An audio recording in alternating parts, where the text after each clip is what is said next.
South Korea's response to the coronavirus outbreak has been described as one of the best in the world. But before the country's response was kicked into high gear, leaders in Seoul downplayed the crisis. Days later, a cluster of infections exploded in the southern city of Daegu. The epicenter of the outbreak was a secretive church led by a man his followers believe is immortal.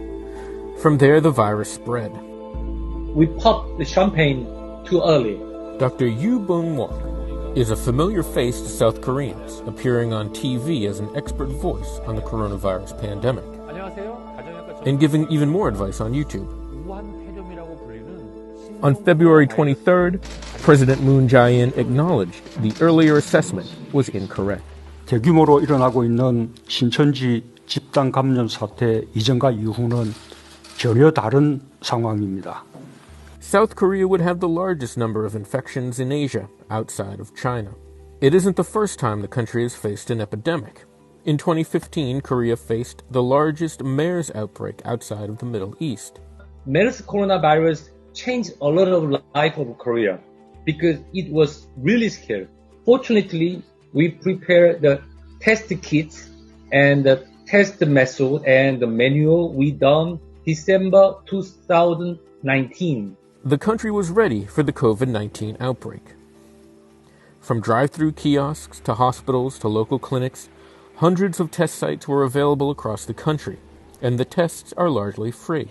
Why not we do like a drive-through the way? It's minimum contact from the doctors and the patient. For the elderly or those too ill to step out, medics visit their homes to take swabs for testing. Anyone who wants to test it, they can visit the community hospital or general hospital. The hospital is named by Korean government. We do service for anyone who wants. There's even an app that tracks the location of where COVID-19 patients have been, so users can avoid those places.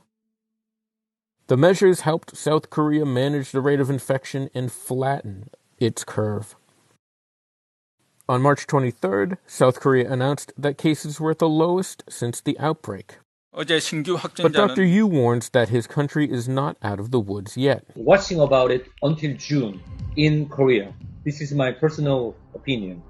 On the same day South Korea made its announcement, cases in the U.S. were on the rise. New York State is one of the hardest hit, seeing a rapid rise in infections.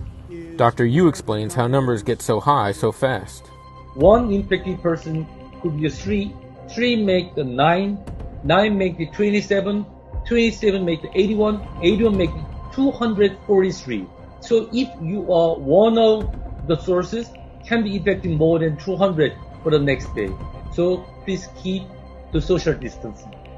On March 24th, President Trump said he wants the U.S. to be open for business by Easter, alarming many American health experts and lawmakers. They say that's not enough time to get the virus under control. It is alarming to hear the president say that without medical and health guidance, that he would put the economy or starting the economy ahead of saving lives.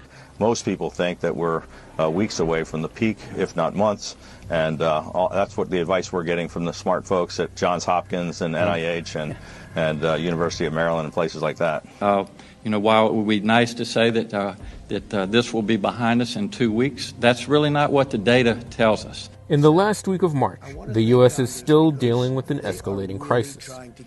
April 12th seems like it's just around the corner. Thank you very much. Thank you.